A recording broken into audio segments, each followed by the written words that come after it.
Hello everyone, welcome to my channel. Please subscribe and keep watching more details.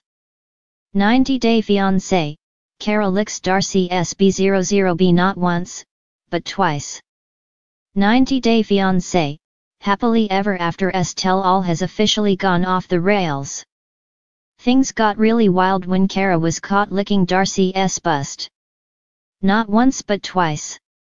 Yes, she did it twice, and viewers are still rubbing their eyes, replaying the clip, and wondering what actually went wrong with these stars. But here comes the main shocking thing. Kara didn't make this wild move alone behind the wraps, she did it right in front of her husband and the entire cast.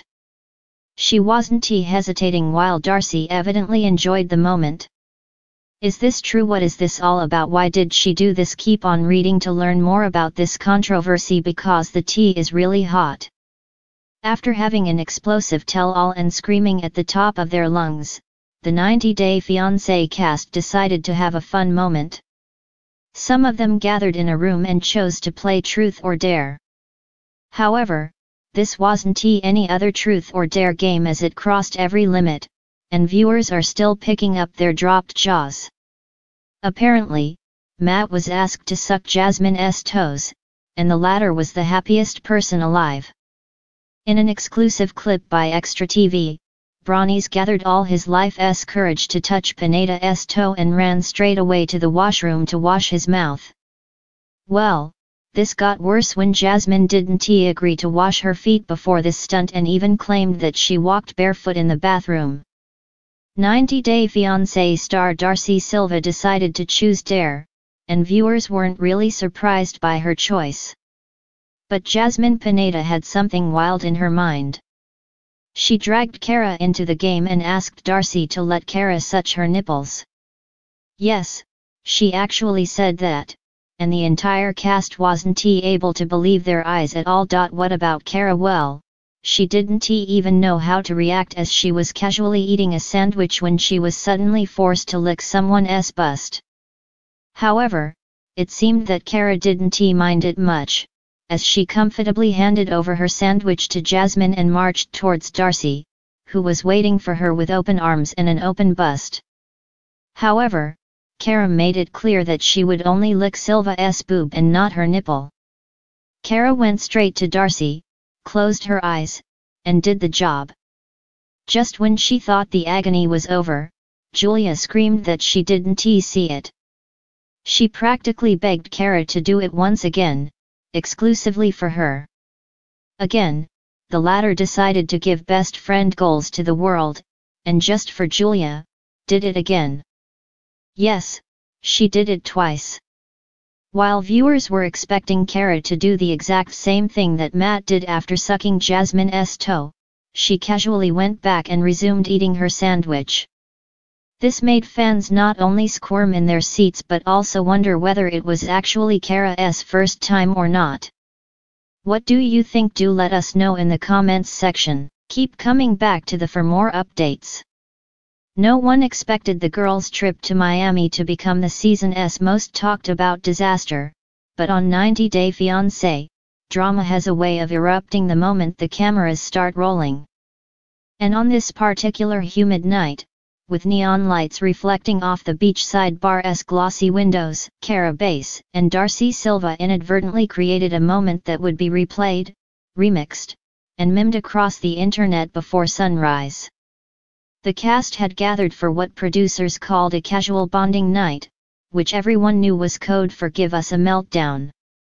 Drinks flowed like water, music thumped through the floorboards, and Darcey had arrived wearing what she called her warrior princess armor, a metallic gold corset top so tight the straps squeaked every time she moved.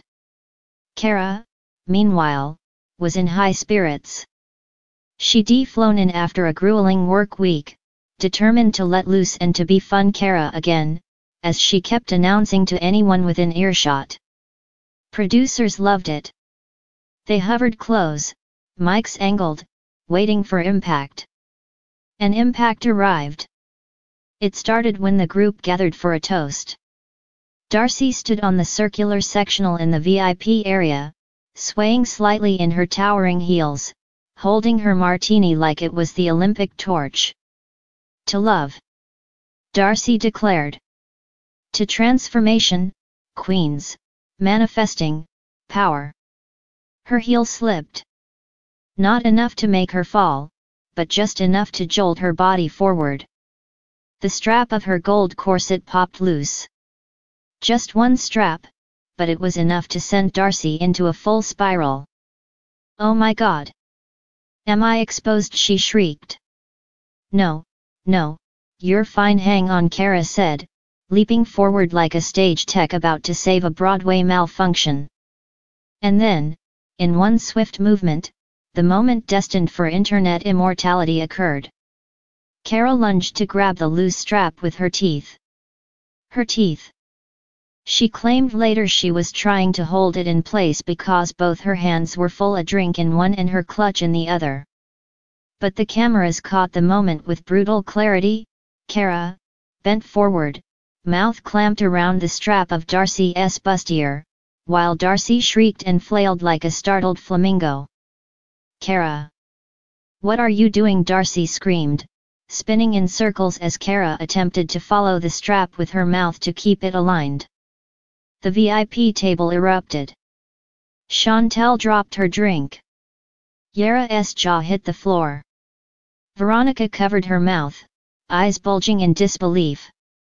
And producers, they nearly levitated with joy. In the final edit, the moment would be shown from 5 angles, slowed down with dramatic music, reaction shots from the cast, and a confessional montage of Kara insisting, "I was helping. I was being resourceful." But the chaos didn't end there. After the incident, Darcey fled to the bathroom to restabilize her aura, while Kara followed behind with non-stop apologies, insisting she hadn't meant anything weird by it. Darcey waved her away each time, muttering about national humiliation. Once she calmed down, Darcey returned to the group, determined to reclaim her dignity. She posed stiffly for selfies with the cast, holding her drink at an angle that suggested she was mentally auditing every strap on her outfit. But disaster struck again because fate clearly wanted a sequel. Round 2 happened at the rooftop pool 20 minutes later, where the group lounged on day beds under string lights. Darcey, feeling a renewed sense of confidence, decided she wanted a cute slow-motion clip of herself walking along the pool edge, flicking her hair like a music video star. "Record this for me," she told Kara, who was determined to redeem herself. Kara dutifully held up the phone. Darcey strutted. The wind blew. The golden corset gleamed like a disco ball. Everything was going fine until Darcey turned sharply, hair flipping, and the other strap snapped. This time, it wasn't subtle. The top dropped a full inch. Darcey froze mid-pose, eyes wide with the horror of someone witnessing their social downfall in real time. "Kara! Help!" she hissed.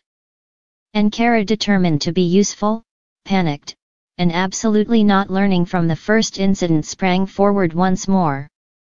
"No! No, Kara, not with your mouth again!" Darcey shrieked. But momentum had carried Kara too far.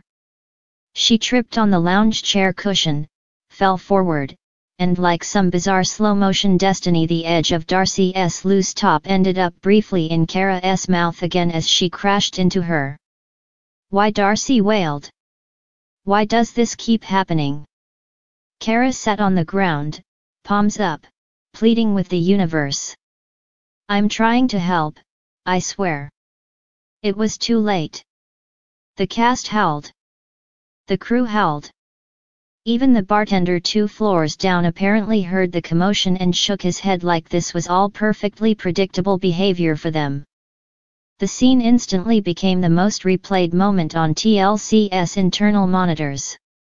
Later in their confessionals, the cast delivered iconic commentary. "Chantel, why did Kara use her mouth twice? Yara, this is why I wear strong Ukrainian straps." Industrial strength. Never trust Miami wind. Veronica, Darcey's top has now experienced more trauma than most relationships on this show. Darcey herself was inconsolable for hours, clutching pillows and muttering, "I'm not a joke. I'm iconic. Iconic queens don't get strap attacked." But by morning, with the sunrise filtering through the hotel curtains, she decided to reinterpret the night as a bonding ritual. "Cara and I are soul connected," Darcey declared at brunch. "Not in that way," Cara added quickly. The incident became legend among the cast. The producers jokingly taped the corset straps back together, framed them, and hung them in the green room as a trophy. And while the internet speculated wildly about the moment, Darcey eventually spun it into a victory. "It's called devotion, drama, and destiny," she said. Cara, sitting beside her, shook her head.